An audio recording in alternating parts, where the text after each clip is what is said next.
Assalamualaikum warahmatullahi wabarakatuh. Ketemu kembali bersama Ibu di pelajaran biologi.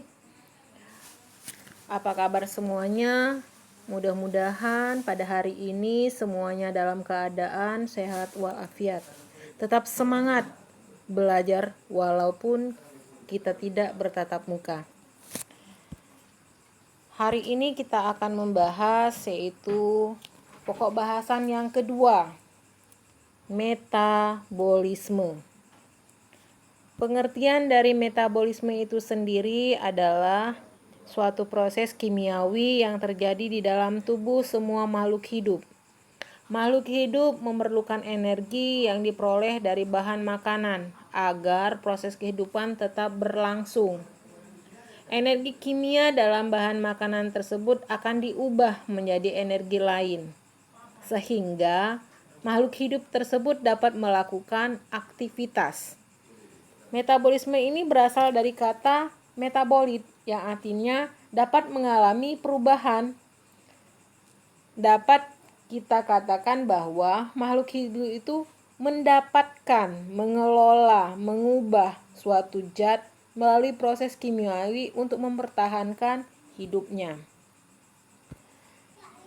Semua itu di dalam reaksi kimia dalam tubuh manusia, makhluk hidup, yang paling berperan adalah enzim. Enzim itu merupakan suatu zat yang dapat mempercepat reaksi kimia di dalam tubuh, tetapi dia tidak dapat ikut bereaksi.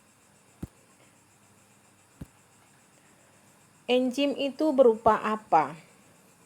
Enzim itu adalah protein katalitik dalam tubuh organisme.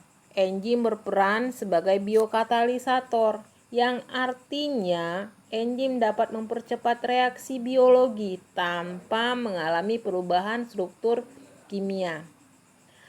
Di sini ada beberapa komponen enzim. Komponen enzim ini ada dua, yaitu komponen protein dan komponen bukan protein. Komponen protein ini disebut apoenzim, yaitu tersusun oleh senyawa protein yang mempunyai senyawa termolabil. Sedangkan komponen bukan protein disebut gugus prostetik, merupakan gugus yang aktif. Sifat enzim atau ciri-ciri dari enzim ya. Ciri-ciri dari enzim tadi sudah Ibu katakan bahwa enzim itu biokatalisator. Kenapa dikatakan biokatalisator? Karena berada di dalam tubuh makhluk hidup. Dia dapat melakukan reaksi, dia dapat mempercepat suatu reaksi, tetapi dia tidak ikut bereaksi. Yang kedua, B itu enzim dipengaruhi oleh pH. Tetapi bukan hanya pH. Enzim juga dipengaruhi oleh suhu. Suhu dan pH ini apabila pada tingkat yang tinggi, maka dia akan mengalami denaturasi. Sedangkan pada tingkat yang rendah, dia akan mengalami terhambatan kerja enzim tersebut. Jadi, suhu dan pH yang baik itu pada suhu optimal, enzim dapat bekerja. Berikut, enzim ini bekerja secara khusus.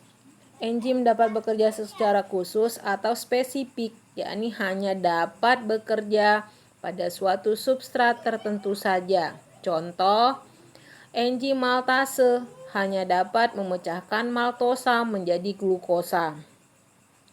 Terus, enzim ini diperlukan dalam jumlah yang sangat sedikit.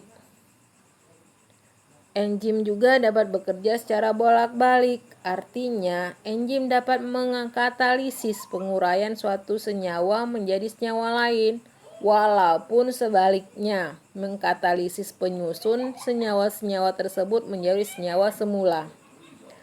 Dapat diperlukan berulang-ulang kali. Terus, dapat bereaksi dengan substrat asam maupun basa, sifatnya koloid. Nah, bagaimana cara kerja enzim? Cara kerja enzim. Enzim ini mempercepat suatu reaksi dengan cara menurunkan energi aktivitas. Energi aktivitas ini adalah energi awal untuk memulai suatu reaksi. Enzim bekerja dengan membentuk kompleks enzim substrat. Mula-mula, enzim berikatan dengan substratnya. Pembentuk kompleks enzim substrat. Pada saat enzim dan substrat ini berikatan, kerja katalitik enzim tersebut akan mengubah substrat menjadi produk. Substrat plus enzim akan mengubah kompleks enzim dan substrat sehingga menghasilkan produk. Nah, cara kerjanya secara sistematik yaitu teori yang menjelaskan tentang cara kerja enzim itu teori kunci gembok dan teori induksi pas. Teori kunci gembok. Teori kunci gembok ini yaitu enzim mempunyai sisi aktif, sifat aktif. Enzim ini mempunyai bentuk tertentu yang hanya sesuai untuk satu jenis substrat saja. Teori ini menjelaskan bahwa enzim diumpamakan sebagai gembok karena memiliki sebuah bagian kecil yang dapat berikatan dengan substrat. Bagian ini disebut dengan sisi aktif, sedangkan substrat diumpamakan sebagai kunci karena dapat berikatan secara pas dengan sisi aktif. Hubungan antara enzim dan substrat ini membentuk ikatan sehingga terdapat sisi aktif.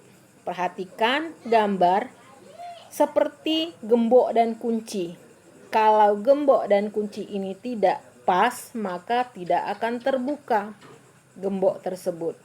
Sehingga antara gembok dan kunci harus pas, sehingga dia dapat berikatan. Yang kedua yaitu teori induksi pas. Teori ini mengatakan bahwa sisi aktif enzim ini fleksibel dalam menyesuaikan struktur substrat. Artinya sisi aktif enzim dapat berubah bentuk sesuai dengan bentuk substratnya, sehingga kerja teori induksi pas ini ketepatan induksinya sama karena dia sisi aktifnya bersifat fleksibel, dapat mengecil dan dapat memperbesar. Berikut yaitu penamaan dan penggolongan enzim. Tata cara penamaan enzim dibedakan menjadi dua. Penamaan enzim secara sistematik yang didasarkan atas reaksi yang terjadi, dan penamaan enzim secara trivial yaitu penamaan singkat dari enzim tersebut. Ini merupakan tata nama enzim. Berdasarkan nama enzim dilakukan dengan dua cara, berdasarkan substrat dan berdasarkan reaksinya. Di sini Ibu contohkan yaitu berdasarkan substrat. Kamu lihat protein. Substratnya berupa protein. Nama enzimnya proteinase. Substratnya lipid. Nama enzimnya lipase. Substratnya maltosa. Nama enzimnya maltose. Berdasarkan substrat ini ada akhiran ase. Berdasarkan reaksinya juga ada akhiran ase. Reaksi reduksi, nama enzim reduktase. Reaksinya oksidasi, nama enzimnya oksidase. Nama reaksinya pelepasan CO2, nama enzimnya dekarboksilase. Barangkali sampai di situ dulu penjelasan Ibu pada pertemuan hari ini. Kita lanjutkan materi kita di pertemuan berikutnya. Atas perhatiannya Ibu ucapkan terima kasih.